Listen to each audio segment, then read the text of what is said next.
Well, hello. Hi, America. Welcome. Welcome to Angel in the Wiz. Yes. The pretty one's the angel. I'm the other one.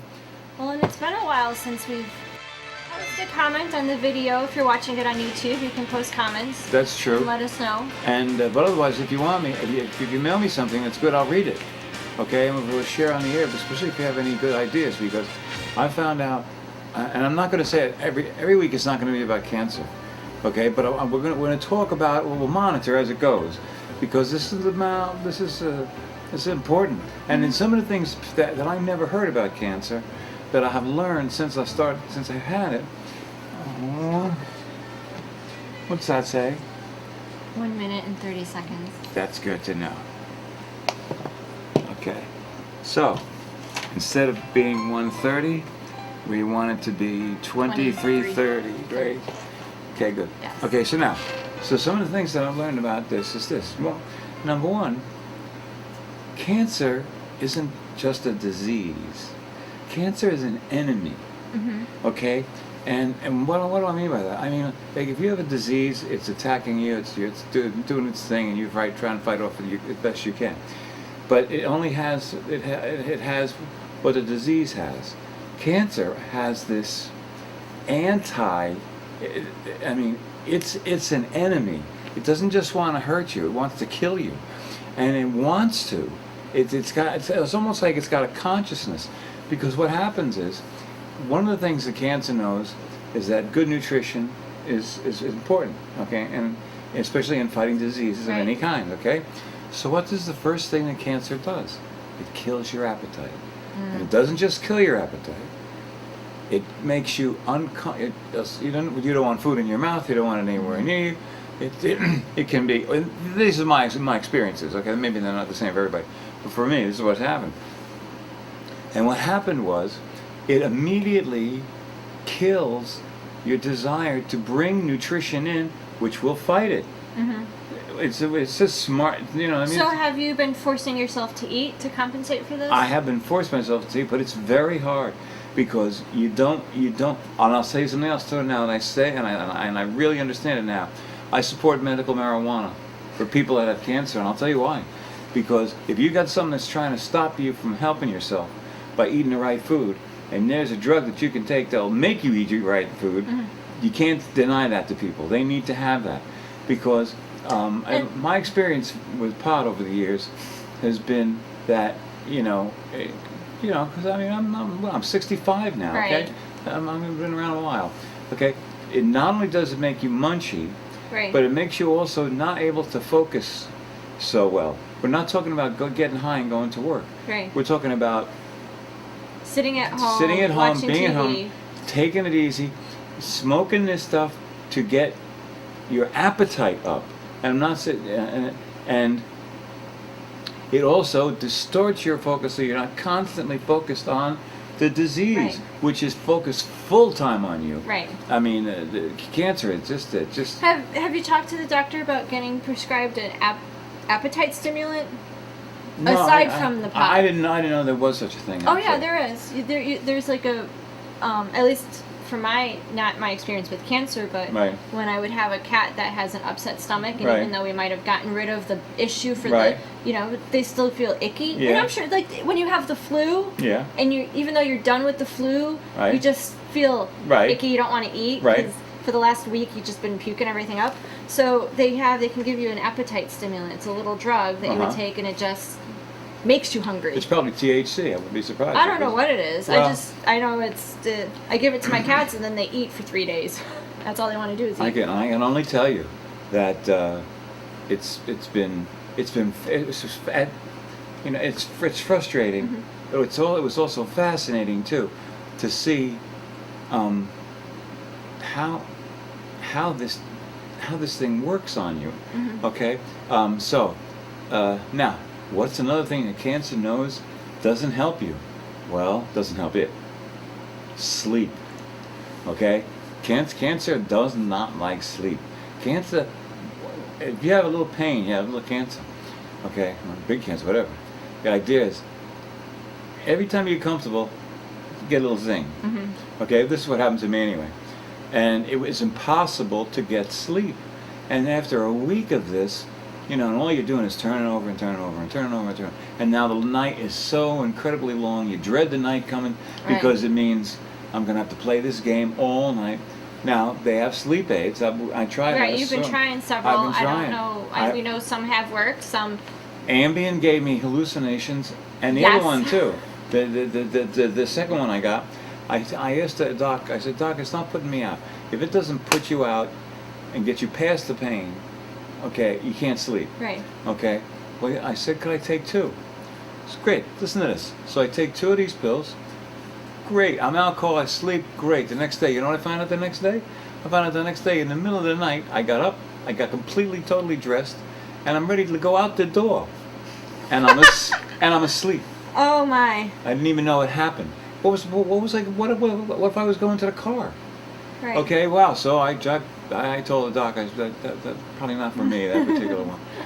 So, and I probably should have checked my email to see if he wrote me back, but, because he's a really good doctor, Dr. Sagitan. But, and he has changed my medication because you gotta get sleep. Yes. Okay, because what's happening is, you have all of these forces aligned against you. So your nutrition is not going to... Look at me, I'm a stick figure. You should see me. You should see what I look like. Someone said that you lost hefty, 35 pounds. Holy smokes. Yeah, okay, so that's nothing to joke about. That is not. And the problem is... Because you're not eating and you're not sleeping. You're not eating and you're not sleeping properly. And when you try to force yourself to eat, it's tough. It's really hard. I mean, sometimes I have half a sandwich. I'm lucky to finish that. And it's... Are you taking any multivitamins? Yes, I am. I got Okay. Centrum Silver. Oh, good. Okay, so they said that was very that's good. I good. take a special E, too. But yeah, because I realized that you got to do that. And they would ask me if I'm having, bowel movements and things like that. But if you're not eating, you can't. So you're not building enough of a cycle inside of your body, to be able to do it properly. Are you drinking lots of water? I'm drinking water, not lots as much as I should, but I still do. I know that with my multivitamin, it makes me thirsty. Really? Yeah. I have one for women under whatever they call it. Right. But it's a Centrum, and I take it, and it makes me thirsty. Like after an hour, I'm like, oh, I really? just drink. Yeah. Well, I haven't been paying attention to that, but and it may take its course. But I realized at least a multivitamin would give me get ingredients that I'm not getting. And it's I gotta tell you, when the first time I looked in there, and I went to take a bath, and it's all bones. I'm laying on my back and I can feel there's a bone here, there's a bone there, and everything's touching the ground. It's probably been what? How many years since you've been able to feel your bones? Oh yeah, that's a fact. It's true. So it's been an experience. Now we're still waiting to find out about the chemo, so I don't know about the chemo, and I don't know how interesting this is to any of you, but for those of you who are my friends and want to know what the status is, that's why we're going through this, because a lot of you have been really nice. A lot of people have been praying and wishing me the best, and I'm happy for that, because, what I'm scared about now is we get near the age of Obamacare. What's going to happen to me then? I will tell you this. There was an article in Time magazine that I didn't read it. I didn't read it not because I didn't want to read it, just because I didn't have enough time to sit and read the article and give it its full attention. But I kind of skimmed through and looked at the headings, and the headings were not nice. And I was, because Were you surprised? Well, in the because Times? You're Mr. Liberal media. I hate you. You even got the bumper sticker. I don't trust liberal media. And so I know Time is a fairly liberal magazine. Yes, it is. So I didn't expect such negativity in the headlines. Right. And I was like, woo, he done piss a lot of people off. He's in trouble now. Yeah. Okay, so. but listen, he earned it, so he should be able to have it. Okay. But I was just thought I was going to bring the article in for you to read. No, it's a bit of a frightening thing, because the insurance was always very clearly defined and it worked really fine. There was no problem. I was one of those people who would have kept what I had, Mr. whoever you are. Okay, you can keep the same policy. You can keep the same. Wait, did you get to keep the same policy? No.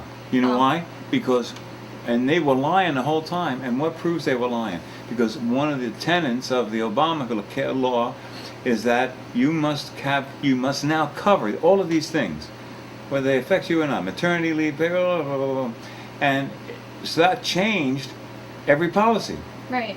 So of course, the insurance companies, well, all they could do is close down those policies and write the new ones. Right. And then Obama and his people are out there claiming about how they were inferior policies. No, they were policies that were built around what people wanted.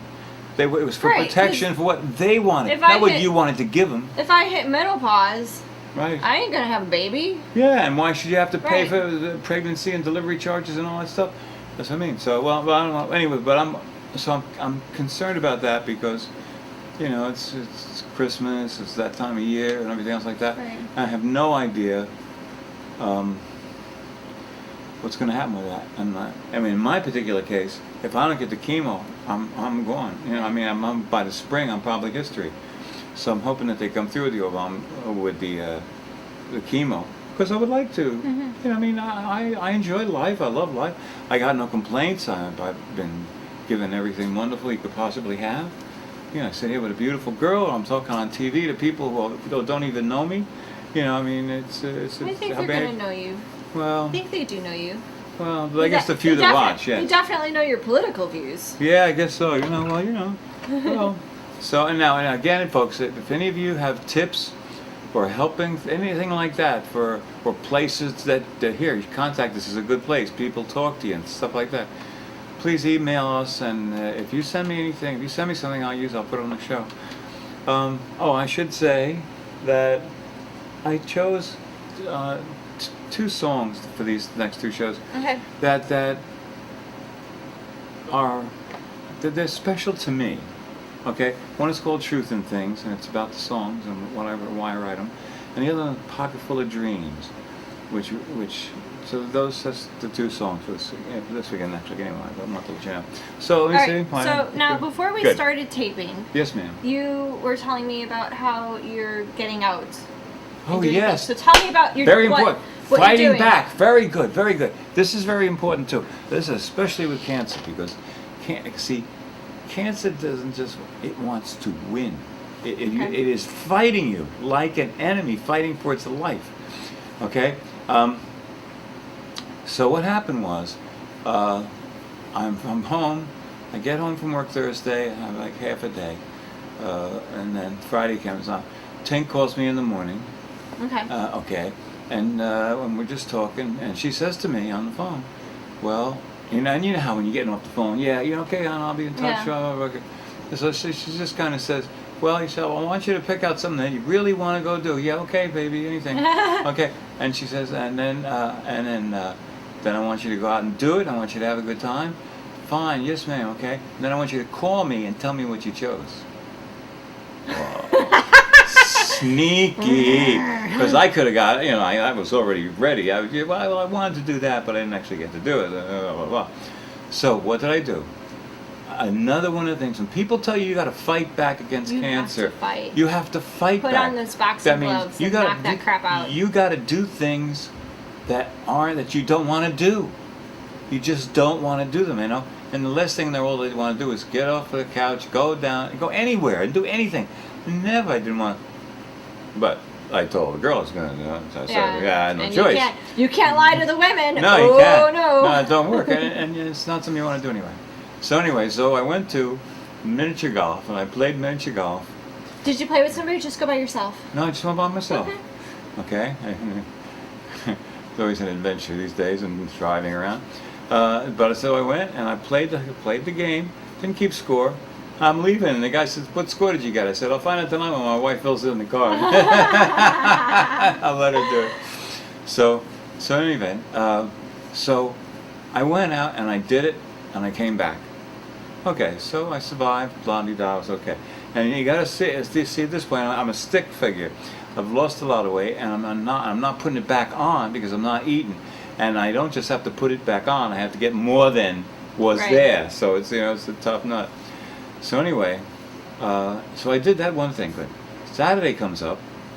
I got to do something in the morning, and then I did And then we changed this to shoot. Right. Okay. We were supposed to shoot on Saturday, but Yeah. something came up with my schedule, Yeah. so you're graciously changed to today. I was happy to so do. Appreciative. I would do anything for you, Princess. You're an Aw. angel. Okay, so I did 2 things that I didn't want to do on Saturday. Which was? One, I had to go out and look at a houses, look at teams. She really wants to get out. She wants a house. Okay. Okay, so we went out and we looked. And it wasn't I didn't want to do it. It was more of an There's effort. a house for rent by me. Really? Yeah, I think it's for rent. Yeah. So. Well, you email me or send it back and see what kind of shape it's in. Okay, so. So you went and you looked at houses with Look Tina. at it, right, and then later on in the afternoon, well, we normally shoot on Saturday, and this time we didn't shoot, and I didn't want to do anything. I thought, okay, go in there, set up, get the shows ready, like you Right. would normally do a day ahead of time. So that day, I did 2 extra things. It was like forcing yourself to eat, forcing yourself to do things. Yes. Because so that you're involved with life. You're not just sitting there, hey, I'm dying. You know what I mean? Or maybe not that Blunt. Yeah, I mean, pardon me, not that blunt, but you know what I mean. Excuse me. So, to make a long story short, what I noticed was, after a couple of days of doing these little things, I felt a little bit better. I felt a little bit stronger. Now, I'm not moving at the pace I want, Right. because I thought I'd be further ahead than I am, but I'm still making progress. Yes. So I can't stress enough to you folks, if you're suffering with this horrible disease, you got to keep in mind that it's after you, and if you don't fight it, it will win. Don't ever, because it never stops. And the things that you have to do, and it's so funny because people say, fight it, and you're thinking they mean have a good attitude, be happy and cheery and all that stuff, but it's not that simple. You have to do things so that you're involved with life. You have to pick yourself up and pull yourself back into life. And sometimes the last thing in the world you want to do sometimes. Same with the dog.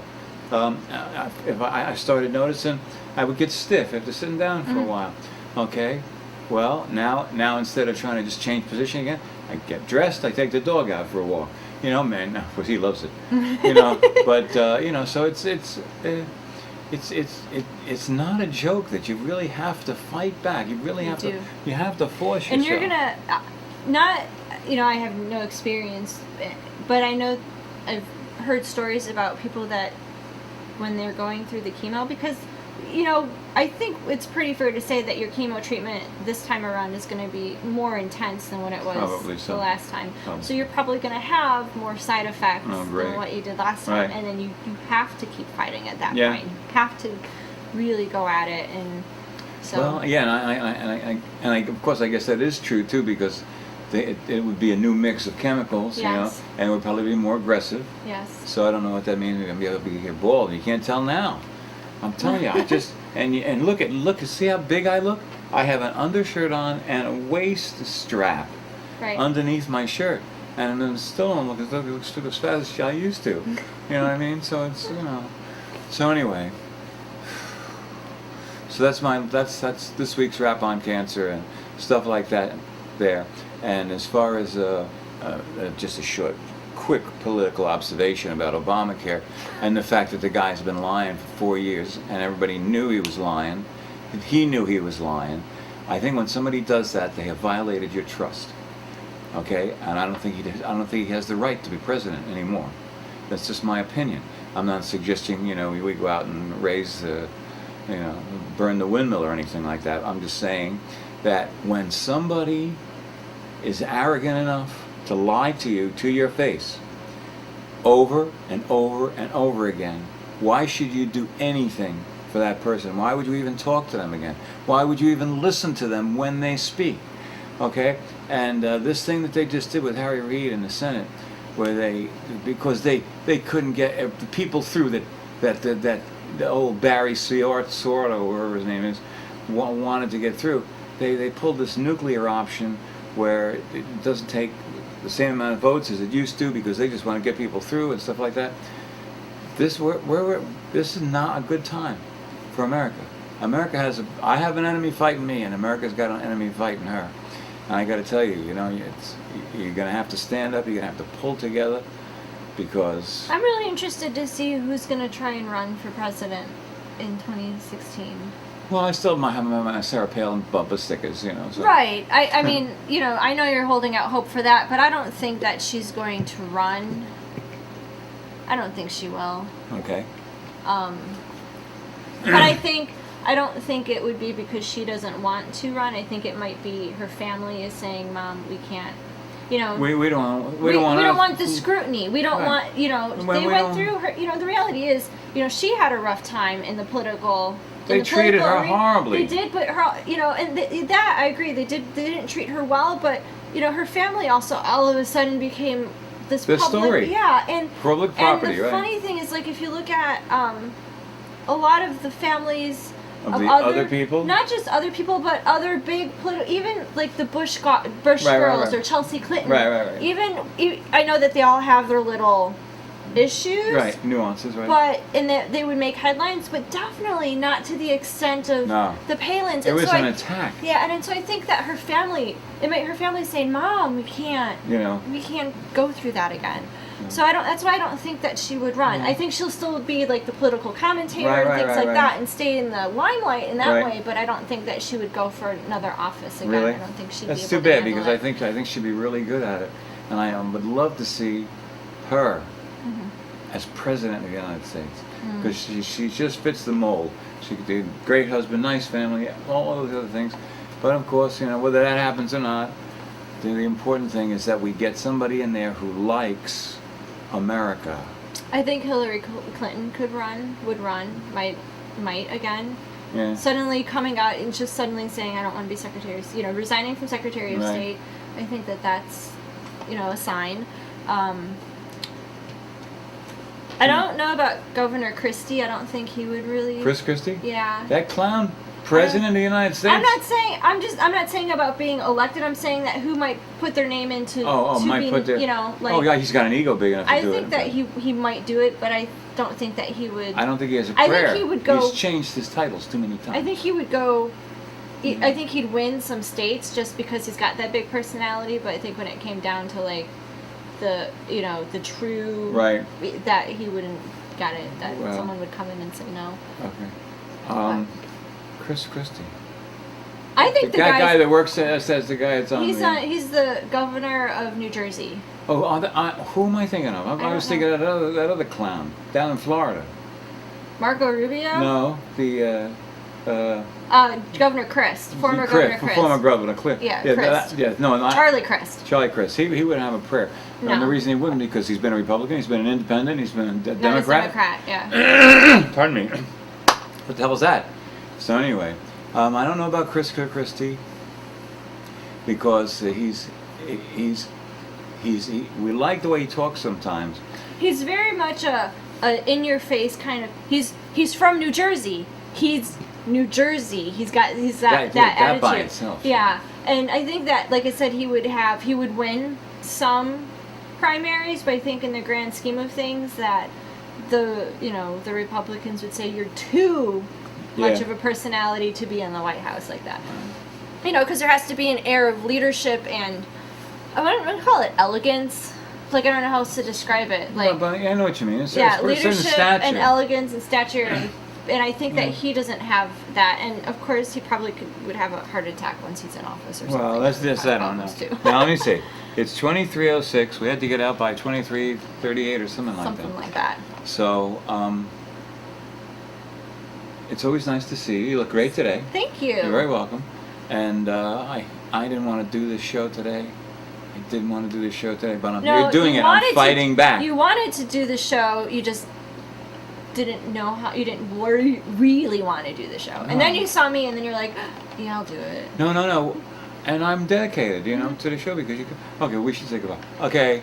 Bye, America. Bye, America. Do something good every day. Volunteer at local animal shelter, and send us your your tips and tricks about how to fight cancer. By all means. Trip together. That seems like a good place to begin. Is she here? Yes. Okay, this is for you. I used to have, those of you that believe know I still have the greatest mother that ever lived. Okay. Her sister's here tonight. Okay. This is a song I used to sing to these ladies 1,000 years ago.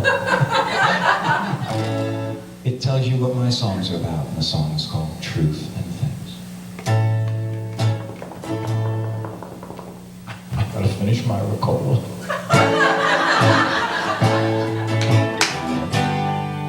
Excuse me. And every mother in the audience. A tree is growing in the woods. A home is being built for someone. And when a child's being good, you can bet it's done for someone. And of the I say, of truth and things. The sun comes out to greet the spring, and life begins anew again. A brand new mother greets her child, and the world stands up upon its head. And ugly I say, of truth and things. A child lives, and the star is shining. Someone's learned, and now someone is crying.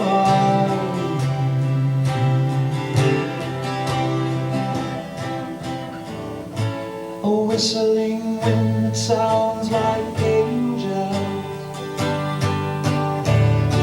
It calls to someone, maybe me.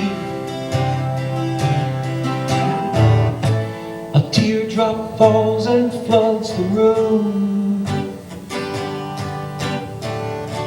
A single raindrop floods the sea. And of the I say, of truth and things. Written and sung by The Wizard.